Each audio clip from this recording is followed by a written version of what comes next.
여호와 우리 주여, 주의 이름이 온 땅에 어찌 그리 아름다운지요.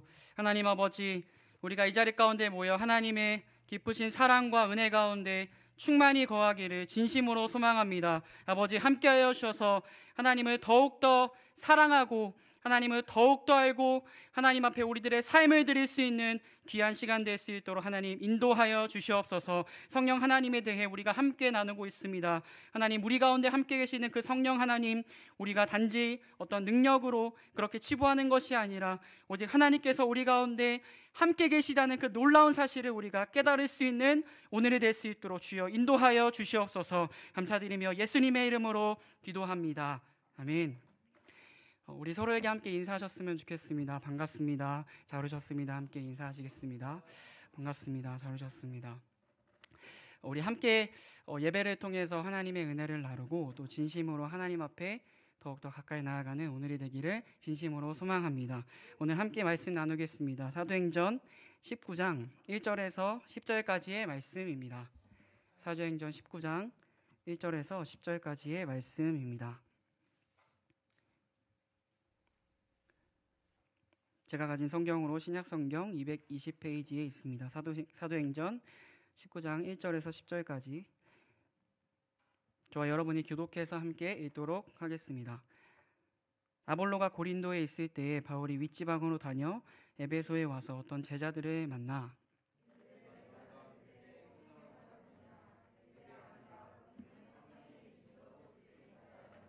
바울이 이르되 그러면 너희가 무슨 세례를 받았느냐? 대답하되 요한의 세례니라.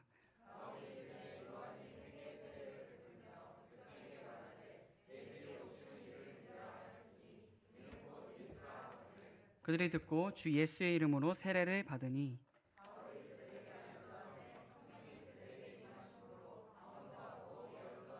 모두 12사람쯤 되니라.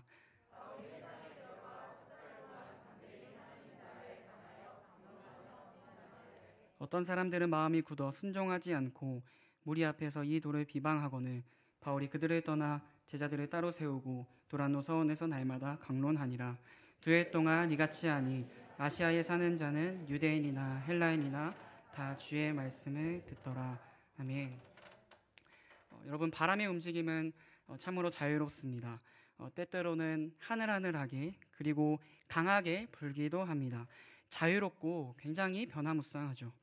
최근 밖에 나가지 못해서 봄의 신선한 바람을 제대로 느껴보지 못했으나 능선 언덕 위에 앉아 바람이 몸을 실은 살랑살랑 흔들리는 벚꽃잎, 그 잎을 바라보고 그곳에 눕게 되면 그 순간만큼은 세상 걱정을 다 내려놓고 스르르 잠을 청하게 됩니다.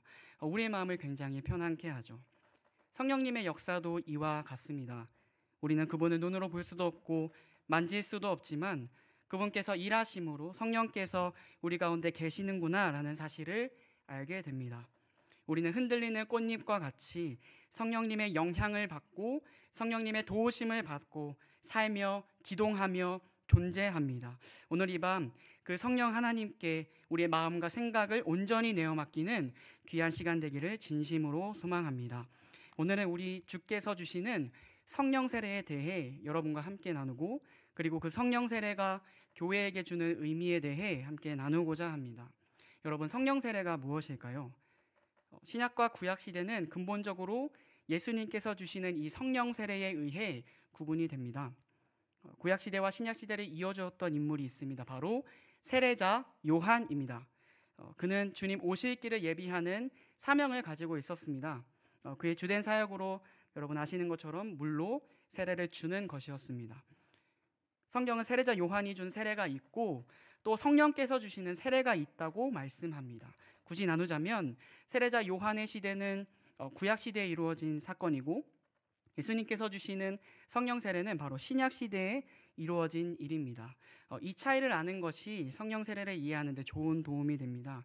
요한이 준 세례하고 성령께서 주시는 세례에는 어떤 확연한 차이가 있을까요?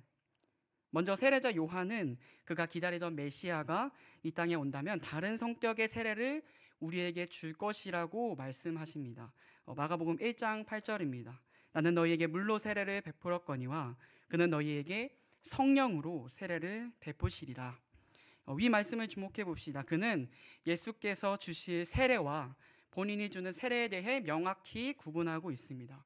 요한은 뭐로 줍니까? 물로 세례를 줍니다. 예수께서는 어떤 것으로 세례를 베푸십니까? 바로 성령으로 세례를 베푸십니다. 물과 성령, 여러분 무슨 차이가 있을까요?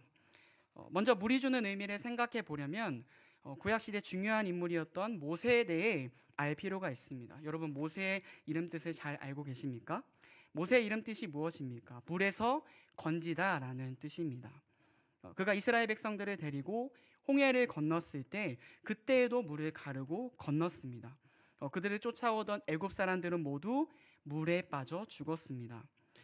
모세는 물에서 건짐을 받았습니다. 이스라엘 백성들도 역시 물에서 건짐을 받았습니다. 이 부분이 우리가 아는 세례와 연관이 됩니다. 세례자 요한은 물로 세례를 베풀었습니다. 구약시대 홍해의 물에서 건짐을 받은 것을 상징하여 구원을 얻었다는 의미로 물에서 들어갔다가 나오는 것을 세례라고 이야기합니다. 우리 현대 장로교에서 주는 세례는 그렇게 하진 않지만 우리 옆에 있는 침례교에서 하는 세례는 물에 들어갔다가 건져냅니다. 여러분 어떤 교회들은 심지어 세례를 주기 위해 풀장을 교회 안에 만들기도 합니다. 조금 우스꽝스럽긴 하지만 그만큼 물에 들어갔다가 나오는 것이 성경이 주는 메시지가 있기 때문에 이렇게 하는 것입니다. 물에 들어갔다가 나오는 것은 이전에 있었던 삶, 애굽에서의 삶, 죄와 죽음으로 가득 차 있었던 삶에서 건짐받아 이전의 삶은 죽었고 새로운 하나님의 자녀로 살아가게 됩니다. 그렇다면 요한이 준 세례는 어떤 세례였습니까? 우리 마가복음 1장 4절인데 앞에 나와 있으니까 함께 읽도록 하겠습니다. 시작. 세례자 요한이 광야에 이르러 죄 사함을 받게 하는 회개의 세례를 전파하니. 아멘. 여러분 요한이 전파하고 준 세례는 바로 회개의 세례였습니다. 회개란 무엇입니까? 죄에서 돌이켜 하나님의 자녀가 되는 일 아니겠습니까? 그러면 요한이 준 세례만으로도 하나님의 자녀가 되는 일일 텐데 굳이 요한은 예수님께서 주실 세례와 요한 자신의 세례의 성격이 다르다고 말합니다. 물로만 주는 세례는 한 가지 빠진 것이 있기 때문입니다. 오늘 본문 사도행전 19장에 어떤 제자들이 등장하죠. 바울이 3차 전도여행 때 방문한 에베소에서 만난 사람들입니다. 사도 바울이 봤을 때 마치 이들이 나사 하나가 빠진 것과 같은 모습을 하고 있었는데 이들의 성령 세례에 대해 전혀 들어보지 못했습니다. 본문 1절부터 3절까지인데 우리 같이 한번 읽어보도록 하겠습니다. 시작. 아볼로가 고린도에 있을 때에 바울이 윗지방으로 다녀 에베소에 와서 어떤 제자들을 만나 이르되 내가 믿을 때에 성령을 받았느냐 이르되 아니라 우리는 성령의 계심도 듣지 못하였노라. 바울이 이르되 그러면 너희가 무슨 세례를 받았느냐 대답하되 요한의 세례니라. 아멘. 이 본문을 연구하는 학자들의 이야기에 따르면 이들은 세례자 요한의 제자들이었을 것이다 라고 추측합니다. 실제로 1세기의 유대인의 한 분파는 세례자 요한을 메시아로 믿기도 했을 정도였기 때문에 세례자 요한이 전한 이 메시지가 이들 뇌리에 깊이 박혀 있었을 것입니다. 이 세례자 요한의 제자들이 있었던 에베소는 문명지로 굉장히 유명했기 때문에 악한 이들이 정말 많았습니다. 훗날 사도 요한이 에베소 교회에게 편지한 그 요한계시록의 내용만 살펴보아도 그들은 신앙을 아주 가볍게 생각하는 사람들로 전락해 있었습니다. 오늘 사도행전의 기록에 나타난 바울이 3차 전도 여행 때 이들이 방문하고자 했었던 이유도 이들의 신앙을 점검해주고 신방하기 위해서였습니다. 에베소 교인들의 뭔가 하나 빠진 듯한 잘못된 길로 가고 있었기 때문에 위와 같은 사실을 볼 때 이들도 마찬가지로 해이해진 신앙을 갖고 있었고 특별히 오순절날 성령께서 강하게 역사하셨다는 사실을 전혀 알지 못했습니다. 그리스도인이 된다는 것은 회개와 믿음을 모두 동반합니다. 이들에겐 그리스도를 향한 믿음이 없었습니다. 그러니까 진정한 회개를 하지 않은 셈이죠. 세례를 받았다 하는 세례 증서만 있었지 아직 그리스도를 신뢰하지는 못했습니다. 예수께서 요한복음 3장에 니고데모를 찾아가신 것을 여러분 기억하시나요? 그에게 말씀하시기를 물과 성령으로 나지 않으면 이라고 말씀하셨기 때문에 물이 주는 상징이 분명히 있습니다. 물과 성령 두 의미가 물론 중요합니다. 하지만 결론적으로 세례자 요한이 준 세례가 예고편이었다면 예수 그리스도께서 주시는 성령 세례는 본편이라고 할 수 있습니다. 그들은 예수님의 메시아로 믿었지만 그리스도를 믿으며 가장 중요한 그분의 죽으심과 교회 부활의 의미라든가 교회의 존속과 탄생을 위한 성령 하나님의 역할에 대해서는 이해하지 못했다는 데에 대해서 이들의 문제점이 있습니다. 이들은 세례자 요한이 준 예고편에 머물러 있었기 때문입니다. 하이데베르크 요리문답 72문과 73문은 다음과 같이 말합니다. 제가 검은색 글씨를 읽겠습니다. 여러분께서 빨간색 글씨를 같이 읽어주시기 바랍니다. 물에 의한 외부적 씻음 자체가 죄를 씻어줍니까? 아닙니다. 오직 예수 그리스도의 피와 성령만이 우리의 모든 죄를 씻어줍니다. 그러면 왜 성령께서는 세례를 중생의 씻음과 죄의 씻음이라고 부르십니까? 거기에는 충분한 이유가 있습니다. 우선 물이 우리의 몸의 더러움을 씻어주시지 그리스도의 피와 영이 우리의 죄를 씻어준다는 점을 하나님께서는 우리에게 가르치시려는 것입니다. 더욱 중요한 것은 우리의 몸이 물로 육체적으로 씻어지는 것처럼 실제로 우리의 죄가 영적으로 씻어졌음을 하나님께서는 성령의 보증과 표시로 확증시켜 주시려는 것입니다. 네, 이런 의미에서 사실 둘이 추구하는 목적이 다르다고는 볼 수 없습니다. 여러분 예고편을 보아도 본편의 내용을 어느 정도 알 수 있지 않습니까? 그러나 앞서 이야기했듯이 세례자 요한의 세례는 예고편이고 성령께서 주시는 세례는 본편이기 때문에 다릅니다. 그래서 바울은 이들에게 성령 세례를 받을 것을 권유합니다. 아니 받아야 한다고 말씀합니다. 단지 성령님이 주시는 거니까 좋은 거니까 라고 하기보다 이게 진짜 믿음이고 신앙이기 때문입니다.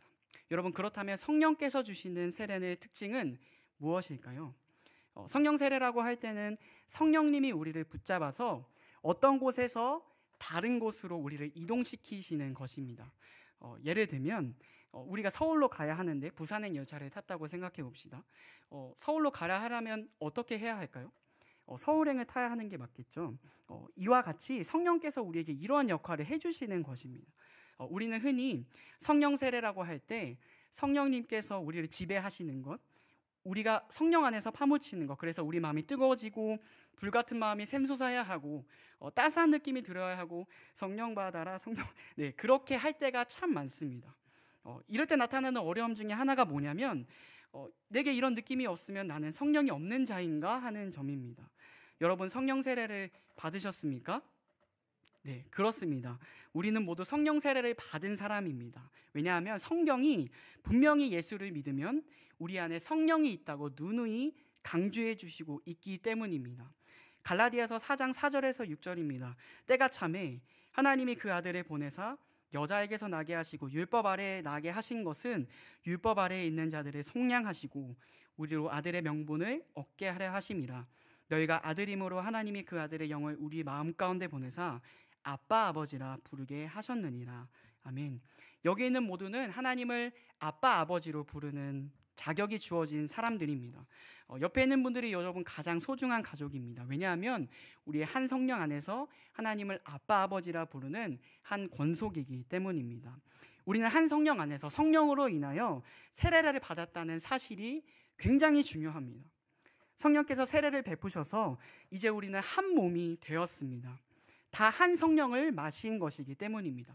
그리스도의 몸으로 접붙임된 것이죠. 그리스도의 몸으로 신비로운 연합체가 되었습니다. 주께서 이를 위해서 죽으시고 또 이 일을 위해서 여러분 사셨습니다. 에베소서 1장 22절에서 23절은 이렇게 말씀해주고 계십니다. 같이 한번 읽겠습니다. 시작. 또 만물을 그 발 아래에 복종하게 하시고 그를 만물 위에 교회의 머리로 두셨느니라. 교회는 그의 몸이니 만물 안에서 만물을 충만케 하시는 자의 충만이니라. 아멘. 여러분 교회는 우리 예수 그리스도를 머리로 둔 공동체임을 여러분 믿으시기를 진심으로 소망합니다. 하나님께서는 예수 그리스도를 교회의 머리로 두시기 위해 이런 일들을 계속해서 우리 가운데 해나가고 계신 것입니다. 그리스도께서는 주께서 역사하시는 것 속에서 지금도 구원 얻을 자를 그리스도의 몸으로 접붙이시고 계십니다. 이 일 끝에 주께서 재림하실 것입니다. 세례자 요한의 세례에서 머무는 사람이 있는가 하면 반면에 성령 세례를 받은 신자가 있는 것입니다.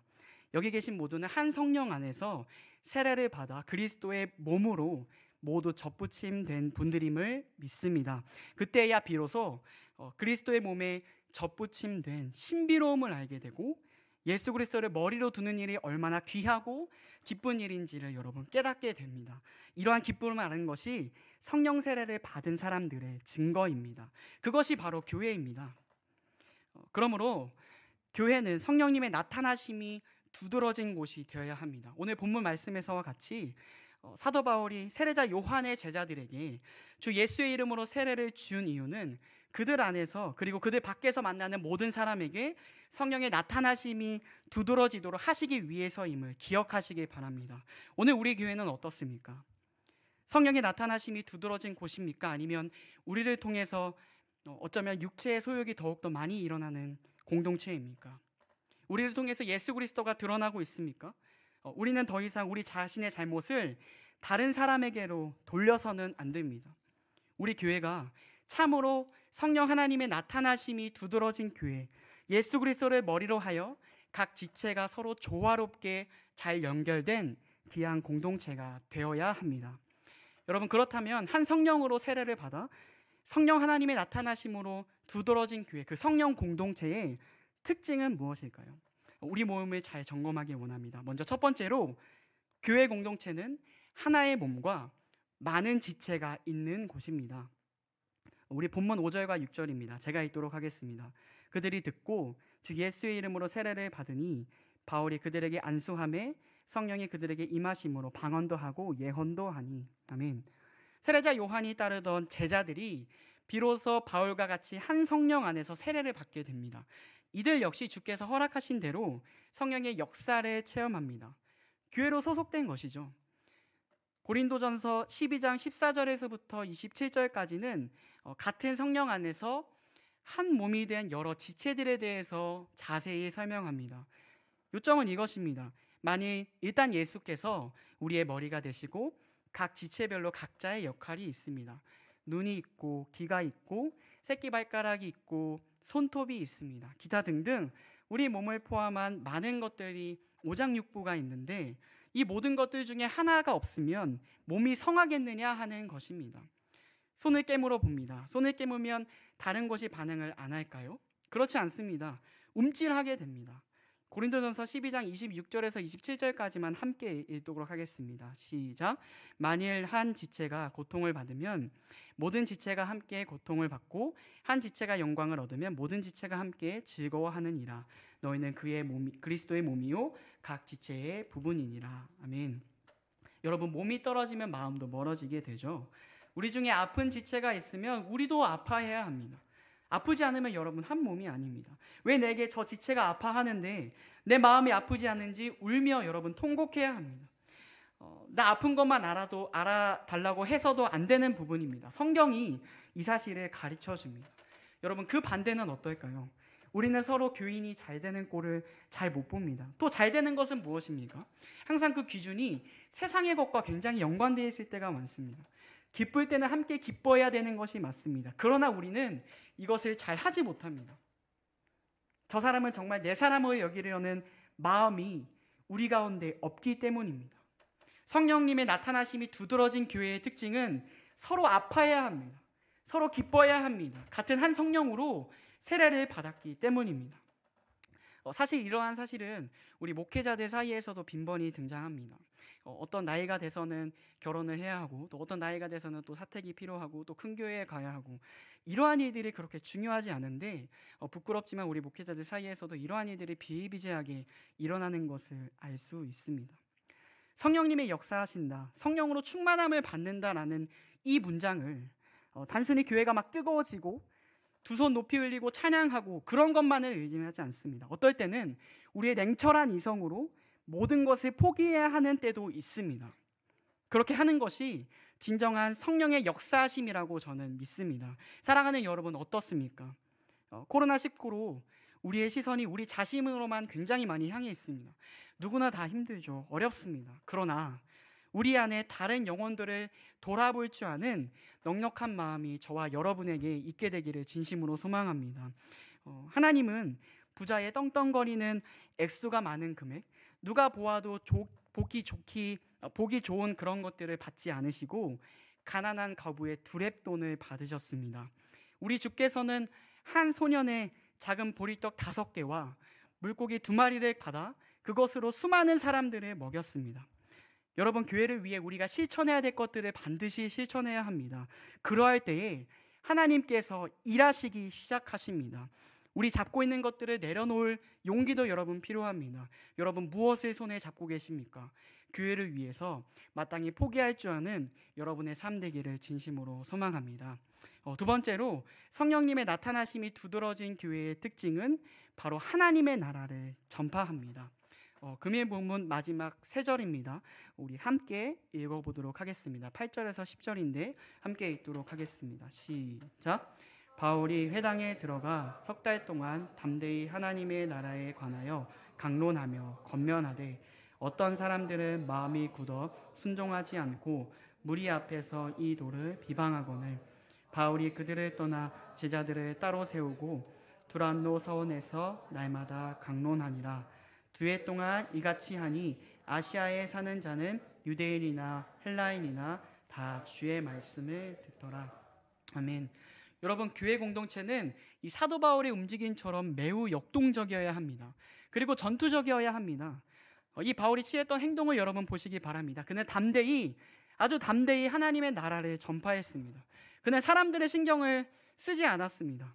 날마다 말씀을 강론하고 3달 동안, 그리고 2년 동안이나 그들에게 동일하게 하나님의 나라에 대해 전파했습니다. 결과적으로 주 예수 이름으로 받는 성령 세례를 받지 않은 세례자 요한의 제자들과 확연한 차이를 보입니다. 바울이 하나님의 나라에 대해 복음을 전파하고자 벌써 3차까지 전도 여행을 하고 있었음에도 이들은 여전히 에베소에 머물러 여기가 좋습니다 하고 있는 것입니다. 복음의 열망, 갈망, 기대함, 하나님의 나라에 대한 가치를 이들은 전혀 모르고 있었던 것이죠. 여러분은 어느 편에 속하십니까? 여러분, 교회는 이 일을 해야 합니다. 모여서 교제하는 일 물론 중요합니다. 구제하는 일, 다른 사람을 돕는 일 또한 물론 중요합니다. 그러나 하나님 나라를 전파하는 일을 절대로 게을리해서는 안 됩니다. 성령께서 주시는 세례는 그리스도를 향한 믿음이 동반되기 때문에 성령님은 보이시지 않지만 우리로 이 일을 행하게 하시고 또한 하게 하실 것입니다. 성령님의 일하심은 우리 눈으로 보이진 않지만 믿는 자들의 역동적인 일하심으로 주께서 여전히 우리 가운데 계시다는 사실을 입증하게 되는 것입니다.